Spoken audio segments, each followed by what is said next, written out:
Caras irmãs, caros fiéis, amanhã nós ouviremos o louvor de Zacarias, o Benedictus, não? Mas hoje ouvimos aqui no Evangelho esse nascimento de João e as circunstâncias misteriosas que envolveram esse nascimento e o nome dele dado no dia da circuncisão, no 8º dia. Mas é interessante que nós vejamos essa primeira leitura, que aparentemente parece que não tem nada a ver com o Evangelho, mas tem tudo a ver, porque nos coloca diante dessa profecia de Malaquias, do profeta Malaquias. E é preciso de recuperar um pouco o contexto em que essa profecia foi feita. Depois do exílio, quem voltou para a Terra Santa, isso no século VI a.C., não foram os judeus ricos, os judeus poderosos, um ou outro sim, mas a maioria que voltou foi de gente simples, de gente pobre, de gente que não tinha muito recurso. E depois reconstruir o templo, reconstruir a cidade, sem a grandeza de outrora, sem os reis, sem a família real, sem aquela nobreza toda. Então, muitos olhavam para o templo sendo reconstruído e falavam: quem conheceu o outro templo, esse daqui, perto daquele, não é nada. Então, havia um clima assim, de meio de desânimo entre esse pessoal que voltou para a reconstrução da terra.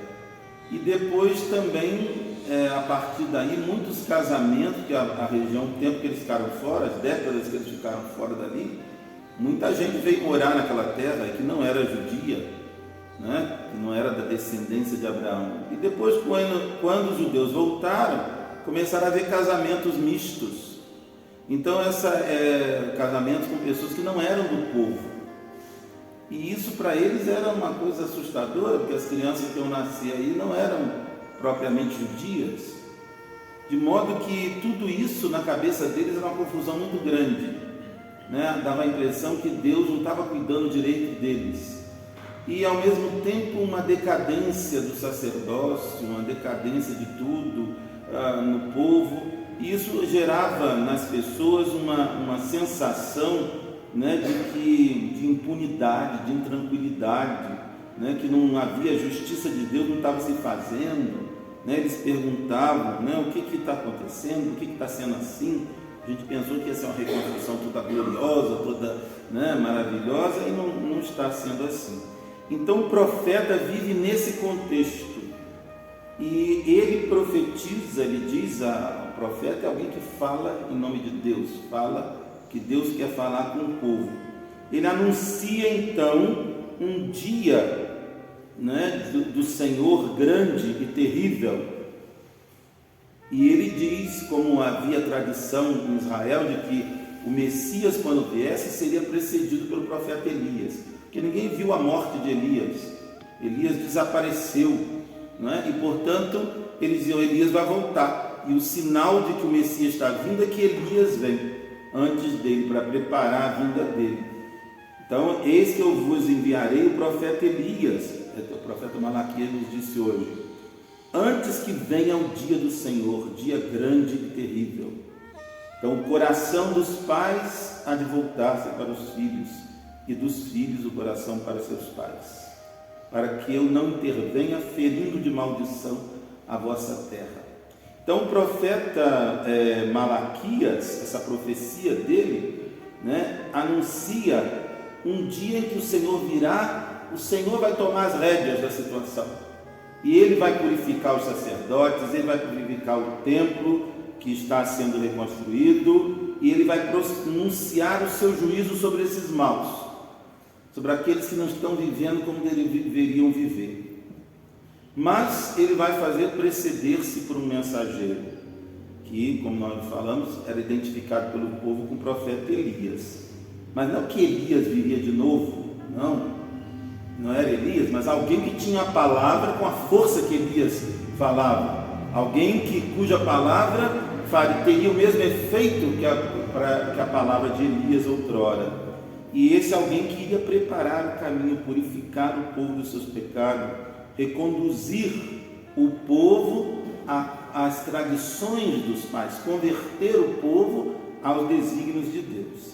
Então essa profecia de Malaquias, lida no contexto do Novo Testamento, ela está se referindo à vinda de Cristo, precedida por João Batista, por São João Batista, que prepara o povo para o encontro do Messias, né?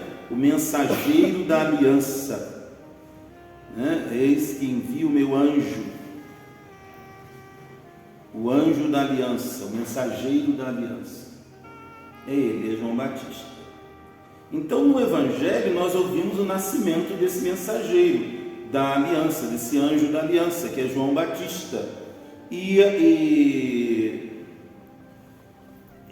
São Lucas descreve aí para a gente a alegria dos parentes, dos vizinhos, pelo parto de Santa Isabel, né? E com a circuncisão do menino, a imposição do nome, todo mundo queria dar um nome tradicional da família, o nome do pai, que era o costume. João, que João? Ninguém tem João na sua família, que negócio é esse? Mas o nome que Isabel coloca, né, que é inesperado, ninguém esperava isso, tem um significado. João quer dizer, não, o nome dele vai ser João, né? E Zacarias confirma, João é o seu nome. João quer dizer Deus é misericórdia, Deus faz misericórdia, Deus usa de misericórdia. É isso que quer dizer a palavra João, o nome João, né? Um nome, portanto, cheio de projeção para o futuro, cheio de promessas para o futuro. E o espanto dos presentes, das pessoas que estavam ali, era um rito que era uma tradição. No 8º dia, né? Era dado então o nome no dia da circuncisão da criança, que nós vamos celebrar também. Antigamente, no rito antigo, se falava a festa da circuncisão de Jesus, né? 1º de janeiro. E justamente no 8º dia João é circuncidado. E nós vemos aí, né, a quantidade de sinais que se cumprem, que tudo de que foi dito e que está se cumprindo em João, não? Aqui nesse texto de hoje que nós lemos, que precede o cântico do Benedictus, que nós ouviremos no Evangelho de amanhã, tem não só o espanto dos presentes, mas um respeitoso assim, temor à divulgação desses fatos por toda a montanha da Judéia. Todos os vizinhos ficaram com medo, a notícia espalhou-se por toda a região montanhosa da Judéia, não? E todos ficavam se perguntando, quem vai ser esse garoto? Que circunstâncias misteriosas, todas que envolvem o nascimento dele, né? Então quem vai ser esse menino? E o próprio São Lucas, que está escrevendo o Evangelho, ele conclui dizendo assim, né? De fato, a mão do Senhor estava com ele. Quer dizer, o próprio São Lucas bota essa notinha aqui no final, né? A mão do Senhor estava com ele. Essa narrativa, meus irmãos, mostra para nós, como nós estamos agora entre véspera do Natal, que os tempos estão maduros. Chegou o momento de vir esse Salvador. Chegou o momento de Deus intervir na história com a sua entrada, com a sua vinda, né? O tempo chegou à plenitude desse tempo, a maturidade desse tempo. E portanto o Evangelho chama a atenção para nós da necessidade de uma preparação para receber, como São João, reconhecer, né, uma nova, uma radical forma de relação entre Deus e nós. É isso que Jesus vem inaugurar para nós, um modo novo. Deus se mostra, né? Deus se dá a conhecer a sua face em Jesus de Nazaré. E, portanto, essa profecia de Malaquias que nós ouvimos hoje, a leitura, que pode ser, alguém pode considerar meio inadequada para o tempo do Natal, mas é de uma espantosa atualidade para nós, porque Malaquias fala da necessidade de uma espantosa purificação, para aqueles que estão esperando o Senhor, com uma linguagem terrível. Quem vai suportar a chegada do Senhor? Lembra para a gente a frase do Evangelho: quando Jesus voltar, vai encontrar fé sobre a terra? Né? Então, quem vai aguentar suportar essa chegada do Senhor? Quem poderá resistir quando Ele aparecer? Não, porque Ele é como o fogo do fundidor, como a barrela, né? A barrela era a água sanitária da época, vamos dizer assim, né? O purificador, o clareador da roupa que estava sendo lavada. As lavadeiras usavam isso para clarear. Então, o profeta, a Escritura, a Sagrada Escritura, compara a purificação que será feita nas pessoas como esse clareador que se coloca nas roupas, ou colocava nas roupas, que as lavadeiras colocavam na roupa. É o fogo do fundidor, né? É a barrela das lavadeiras, que vai limpar, que vai purificar, que vai clarear, que vai tirar a sujeira, que vai tirar o pecado.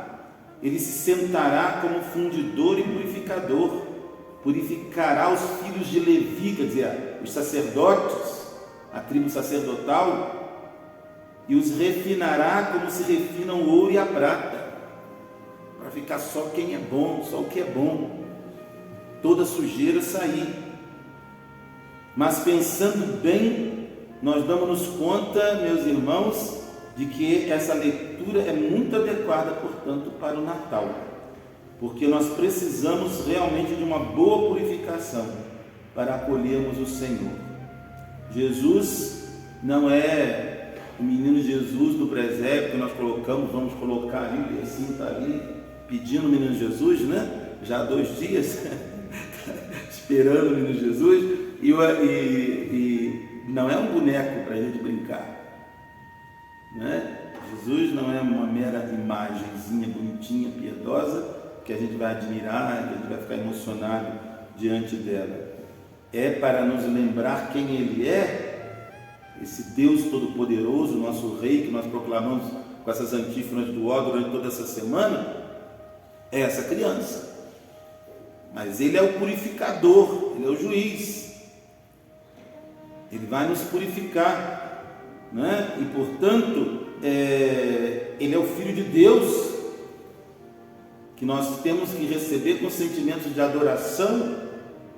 E se o nascimento de João encheu os vizinhos de temor, que dizer então do nascimento de nosso Senhor, de Jesus? São Lucas diz que quando os pastores viram os anjos anunciando para eles irem lá até o curral para ver Jesus lá na manjedoura, eles ficaram com medo. E nós precisamos, meus irmãos, ser purificados pelo Senhor para acolhermos dignamente o menino Jesus. E essa purificação é feita por amor, ainda que Deus seja severo ao nos purificar. Deus severo, né? Mas é feita com amor, com amor. Nós sabemos, o pai, às vezes a mãe, quando às vezes dão uns castigozinhos, né? Eu hoje agradeço os castigos, às vezes que meu pai e minha mãe me deram. Hoje seria uma coisa terrível, o pessoal ia falar que estavam abusando das crianças, né? Mas eu levei pomada do meu pai e da minha mãe, né? A gente recebia castigo antigamente. Eu agradeço muito a eles, porque até hoje lembro das lições que eu recebi disso, né? Dessas punições, entre aspas, aí. Mas é isso, Deus, né, nos castiga no sentido de não nos atender quando às vezes nós pedimos, né, nos permitir que a gente às vezes sofra, né, por a consequência das nossas próprias escolhas, do nosso próprio modo de ser, mas justamente para nos purificar, né?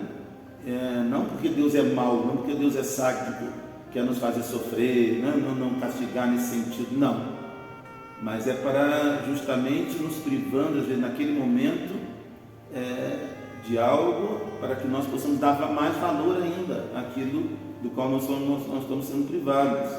Portanto, nós precisamos ser purificados, sim, e por isso a palavra de Deus hoje deve nos levar a refletir, né, sobre isso. E sobre outra realidade ainda, que hoje a palavra de Deus nos chama a atenção. Deus, em todas as épocas, em todos os momentos da história, Ele nos envia mensageiros, esses anjos, né, da aliança, tal qual enviou Elias, tal qual enviou João Batista, e é por meio dessas pessoas, desses mensageiros, que Ele quer, de certo modo, alertar a humanidade para essa exigência de nos purificarmos, de sermos purificados, nos deixar purificar por Deus. Nos nossos tempos não tem faltado sinais concretos e modos eloquentes da palavra de Deus, por meio de pessoas tão impressionantes que deixam a gente sem palavras diante do que elas fizeram, diante da simplicidade delas, como de São João Batista, um Padre Pio, a Madre Teresa de Calcutá, aqui entre nós a Irmã Dulce, não? Tantas pessoas que viveram como nós e que são sinais de Deus para nós, de algo que há necessidade de mudar em nós, nas nossas políticas, nos nossos políticos, nos nossos sacerdotes, na vida de cada um de nós, nas nossas famílias. Voltar às tradições dos nossos pais, para que nós possamos de verdade voltar à aliança com Deus, que foi perdida por tantas coisas que foram introduzidas na vida familiar, na vida da igreja, na vida de cada um de nós, que nos afastaram de Deus. Quem não é fiel ao seu passado, não é? Arrisca-se a ser vítima do seu futuro. E é isso que nós estamos hoje vivendo. Não, de modo que é preciso que nós escutemos os sinais que Deus deu para a gente, está dando para a gente. As aparições da Virgem Maria, chamando a atenção para a mensagem de Jesus, para a necessidade da oração, para a necessidade da conversão na nossa vida. Portanto, são essas antenas que estão ligadas aí, que permitem a gente vislumbrar um mundo novo. Deus não deixou de nos falar, de nos alertar. O homem é que deixou de escutar a Deus, está escutando outros deuses. Não, então, hoje nós precisamos de verdade nos comportar como essas pessoas que estavam em volta de Isabel e de Zacarias. Existem muitas coisas boas no nosso mundo, muitas coisas novas, que nós temos que olhar e respeitar e aceitar, mas ao mesmo tempo tem muitas coisas que nós vemos que são fugas da realidade, fugas da verdade.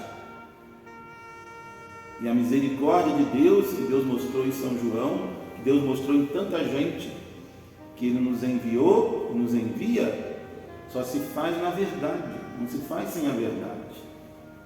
Então, os tempos, meus irmãos, de silêncio, tempo de renúncia, de ascese, esses 2 dias agora, antes de hoje e amanhã, podem nos ajudar a descobrir Deus presente em nós, no coração de cada homem, de cada mulher, a presença do Espírito de Cristo, que deve iluminar o nosso caminhar, o nosso caminho, nos guiar. Nós temos que nos deixar conduzir por Deus, educar por Deus. O mundo quer nos educar à maneira dele, os meios de comunicação, para desejar o que ele apresenta para nós. Nós temos que nos deixar educar por Deus, para já começar a desejar as coisas de Deus, as coisas do céu. Senão nós não vamos nos apegar às coisas desse mundo e vamos deixar Deus e seus bens de lado. Então o Natal está aí, nas nossas portas. Cabe a cada um de nós fechar a porta da sua vida a Deus, a Jesus que vem, ou abrir, para que Ele possa nascer de verdade em nós. Pai, Senhor da vida e da história, os primeiros cristãos diziam que a salvação está agora mais perto de nós do que no momento em que abraçamos a fé. Nós hoje vivemos muitas vezes sem pensar na tua vinda. Desperta em nós a fé e a esperança, para que não nos esqueçamos da tua presença no meio de nós, escondido por detrás do rosto de tantos irmãos, e que por meio dos teus mensageiros orientas os nossos passos para a luz e para a paz. Dá-nos um coração purificado, livre, sensível à ação do teu Espírito, para que possamos atuar como tu queres, encontrar-te neste Natal e estar prontos para no dia da tua última vinda confessarmos que és o nosso Pai e amigo, que és o nosso Salvador, o nosso Jesus. Amém. Em nome do Pai, do Filho e do Espírito Santo. Amém.